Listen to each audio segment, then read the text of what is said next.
So I was activated in September of 2003, but we didn't make it to Iraq until February of 2004, I think.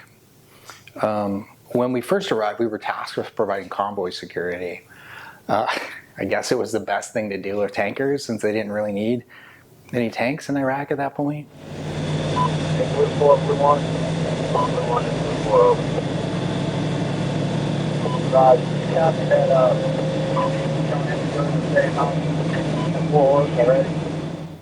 We took all the weapons from our tanks basically and loaded them into Humvees, so we were like armed to the teeth.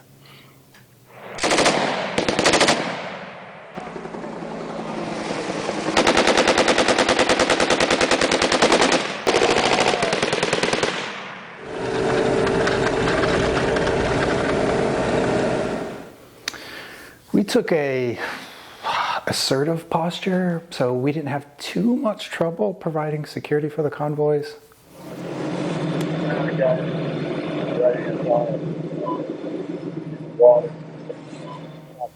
We may have received some small arms fire,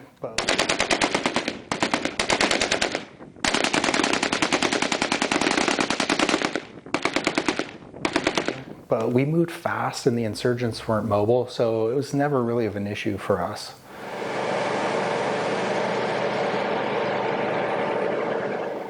One of our trucks got hit by a brick once, which is not great when you're cruising at high speeds, but the bigger problem was probably IEDs, which got worse while we were there.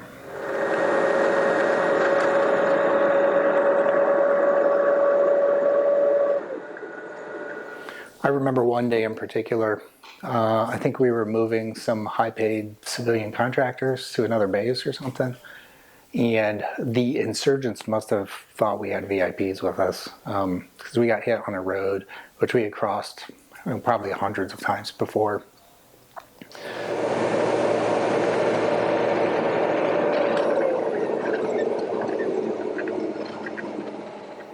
Right in front of my eyes, the Humvee that was there just disappeared. Just a huge cloud of smoke and dirt. And yeah, for a few moments, it seemed like forever, I thought we were going to have a pretty bad day. It turns out that the insurgents had reused an IED hole, fortunately for us, and it was right next to the road, so the explosion went up rather than out, and that saved the Humvee in front of me, which was only peppered by rocks, and everyone survived.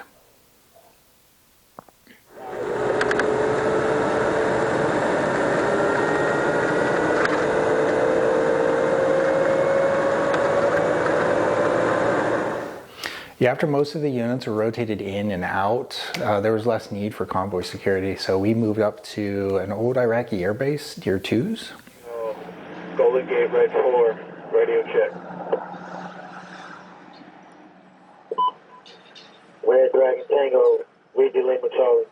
The 4 from my truck were tasked with running a joint operations center when we first got there. We coordinated U.S. forces, including the special forces in the area, with the new Iraqi army, the local government, and the local police force.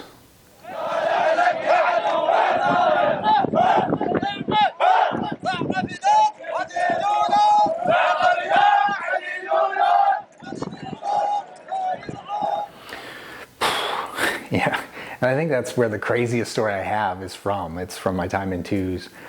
Since there were only 4 of us, we worked in shifts of 2 on and 2 off. On a night shift, we got a call about an IED in front of the local mayor's house. EOD, the explosive ordnance team, was like an hour away, and they needed to know more details about what we were dealing with before they would come. So my sergeant and I woke up the other 2 people on our team to take the watch, and then we loaded up in the back of a Toyota pickup truck with some local Iraqi army and police forces and headed into town.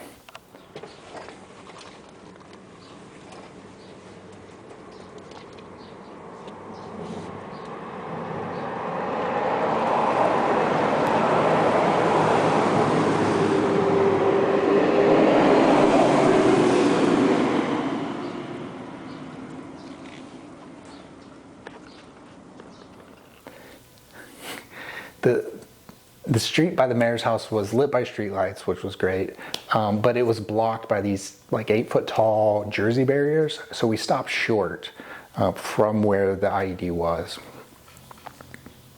One of the local police was sent to go get more information and report back.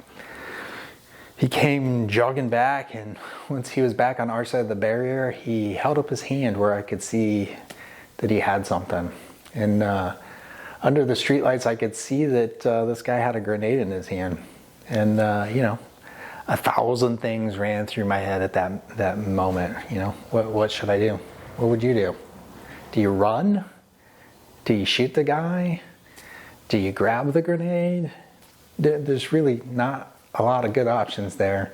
And look, I was just an E4 specialist from the Ohio National Guard. I wasn't trained for that sort of thing.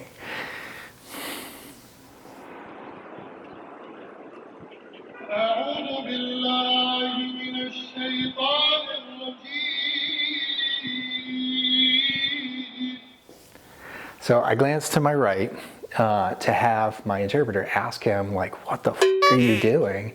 But my interpreter wasn't there anymore. Fortunately, out of the corner of my eye, I could see that he was hiding behind me at that point. And I think fortunately at that point, the guy with the grenade started talking, but I had to wait for English to come back from my interpreter. So after a few tense moments of waiting, I learned that the grenade had no pin in it and the spoon was taped down. So what had happened is someone wrapped the grenade, the spoon, with some tape. They pulled the pin and then they dropped it in like oil or gasoline or something. And the idea was the gasoline would eat the glue away off of the tape, and then it would eventually release the spoon, and man, there would have been a great show that night. So this twos cop had pulled this grenade out of the pot or whatever of gasoline so that it wouldn't go off while he was standing there looking at it, which, you know, in retrospect seems kind of brave, crazy, I don't know. So in a matter of like 2 minutes, I went from thinking like, well, I'm going to shoot this guy, to thinking like, this dude's pretty brave and he may have prevented this IED from going off. Anyhow, so the local cops thought it would be great fun to just, you know, throw the grenade in the lake behind the police station. So we released him under their own supervision to dispose of it. Yeah, that was probably the craziest experience I had there. White trailers over there that have porcelain shitters and shower stalls that are actually halfway decent considering where we're at. Was I brave? No. I was just standing there, just sort of reacting, and, you know, good thing I didn't overreact, I guess. Overall, the whole deployment, no. You know, we just showed up every day and we did our job, right? I don't think anybody thought in terms of like bravery, so.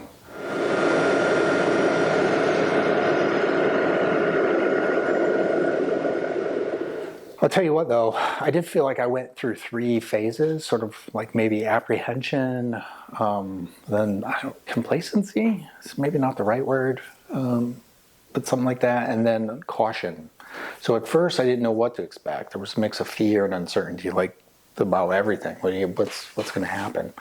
But after a while, we sort of got used to the way things are going, and we just, you know, got in the groove and did our work day in and day out.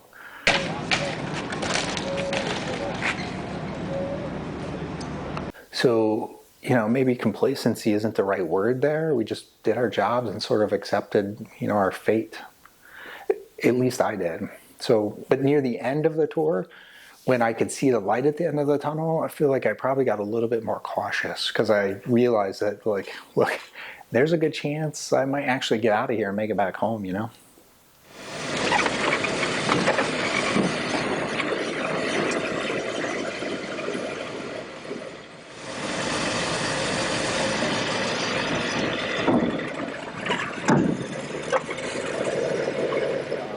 Our company, I don't think suffered any casualties. I mean, we had some folks go home, but you know, not due to physical injuries. Yeah, I guess some people, you know, maybe suffered emotionally or mentally. I really think more about my battle buddy. He drove for the platoon sergeant, and I drove for their wingman vehicle. So we were battle buddies for pulling maintenance and going to the motor pool and stuff like that. Sam Smith, and yeah, he's at Western Reserve Cemetery now. Suicide got him.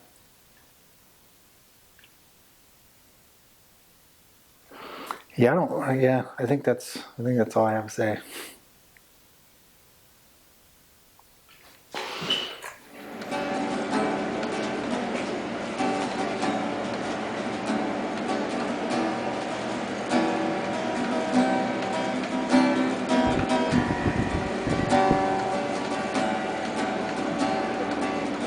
Aren't there any words to this song?